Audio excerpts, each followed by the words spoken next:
ఈ రోజు రాత్రికి మీకు భారతరత్న అవార్డు గెలిస్తే ఏమవుతుందో తెలుసా? భారతరత్న అంటే ఇండియాలో ఉన్న అత్యున్నత పౌర పురస్కారం. దీనికి మించిన గౌరవం ఇండియాలో ఇంకొకటి లేదు. ఇప్పటి వరకు ఇండియా చరిత్రలో కేవలం 53 మంది మాత్రకే ఈ అవార్డొచ్చింది.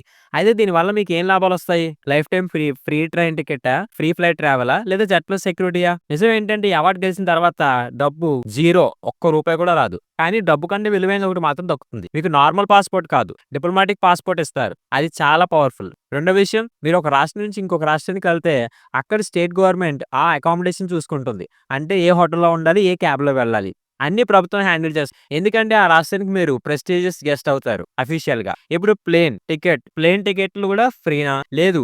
భారతరత్న పొందిన వారికి భారీ డిస్కౌంట్‌లు మాత్రం ఉంటాయి. చివరగా సెక్యూరిటీ విషయం. మీ ప్రాణాలకు నిజంగా అపాయం ఉందని అనిపిస్తేనే భారత ప్రభుత్వం సెక్యూరిటీ ఇస్తుంది. అంతేగాని జెడ్ ప్లస్ సెక్యూరిటీ అయితే కాదు. రిస్క్ ఉంటేనే. భారతరత్నను ఒక ఇంగ్లీష్ వ్యక్తి కూడా ఇవ్వచ్చు. అంటే వేరే దేశం వాళ్ళు కూడా మన భారతరత్న ఇవ్వచ్చు. ఉదాహరణకి సౌత్ ఆఫ్రికా చెందిన నెల్సన్ మండేలాకు కూడా భారతరత్న ఇచ్చారు. వీడియో నచ్చితే లైక్ చేయండి, సబ్స్క్రైబ్ చేయండి.